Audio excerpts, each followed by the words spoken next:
listen, this is what it is, AJ moved Ross. Ross wrecked AJ. If that makes sense. It makes sense. What it means is we're in a bar and I walk up to you and I push you, and instead of you pushing me back, you punch me in the face. Yeah. That's what it means. But sounds legit. And it's as simple as AJ moved Ross to second, and Ross moved AJ to 33rd. The biggest idiot of the week, and it worked out in his favor, Ross Chastain. What in the were you doing when we lapped you? Oh yeah, I forgot about that. We knew it was going to happen. He always does it. It's not the first time he's been in that situation. I mean, what were you thinking about? He was thinking, I have to get to Lucky Dog right now or my race is over, which is not true, but his race should have been over because we should have wrecked him. The problem is now he thinks that's okay to do. Oh. You know what I mean? I've seen some bonehead moves. We saw the bonehead move at Daytona or Atlanta, was that, where they split the front row cars split lanes. I can't remember where it was. It was Atlanta. It was Atlanta. Yeah. And that, I could live with that. It's not smart, but I could live with it. Ross just pulled up in the middle of the pack. Like, hell, hey guys, good luck. Go around me. Like, I was hoping for a caution. Yeah, basically. I mean, oh my God, what an idiot. He said after the race he did it on purpose. Oh, I'm sure he did. I know he did. Here's the thing. You're calling Ross an idiot, and he is admitted he is an idiot. He said he did it on purpose. He pulled up front of the pack on purpose. He doesn't care. No. He don't care. He don't care. I mean, there are drivers out there who truly care what other drivers think about them when they leave the racetrack. They're racing for their reputation. Ross doesn't care that you think he's an idiot. No. Ross doesn't care that he is an idiot. And it worked.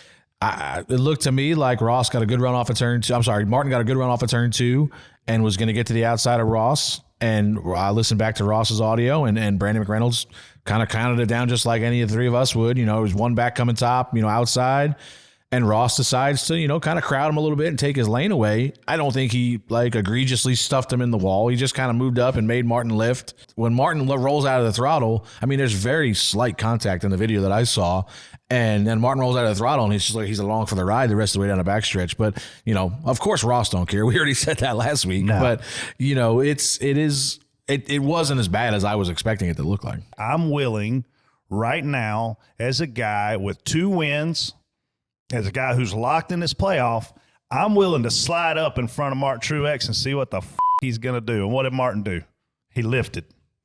If Martin doesn't lift, does Martin get wrecked? I think probably not. Maybe he gets caught in it, but Ross gets wrecked. I think the way the freaking banking is there, he shoots Ross across the bottom of that racetrack. Ross hits a ton, and Ross wishes he wouldn't have came up.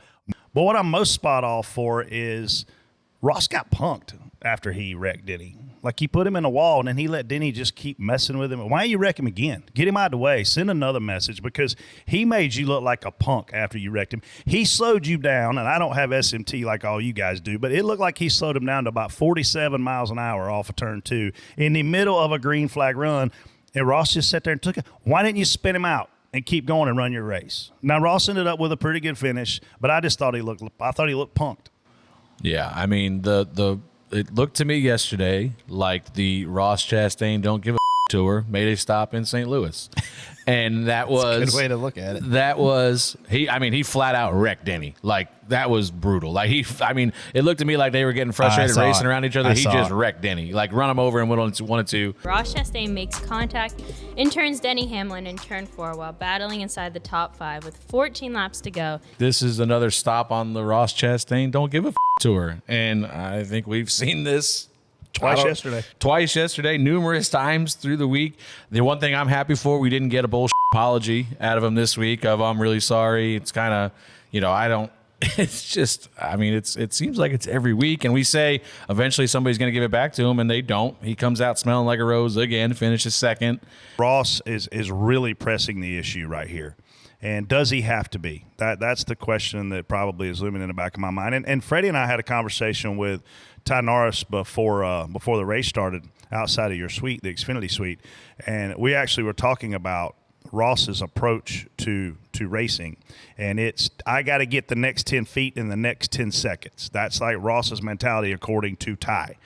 That's exactly what we saw right there. And if he'd have just been a little bit more patient, it might have had a completely different outcome. But I still think this wreck's on Bell. I think this wreck is Bell's fault. We've seen guys do this before, and I think Ross did hang a left into his right rear because he thought he was going to get squeezed in the fence. And that's like, you're not wrecking me, I'm getting you, and I'm going to keep my car clean.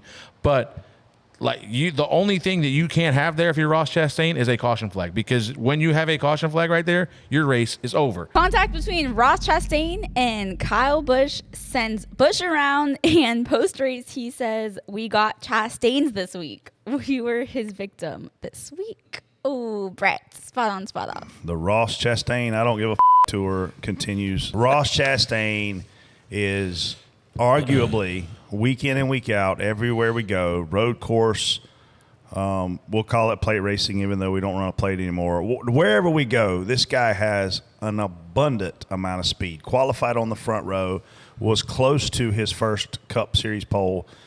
God, there's no way in hell these other guys on the racetrack let him win a championship. There's no way.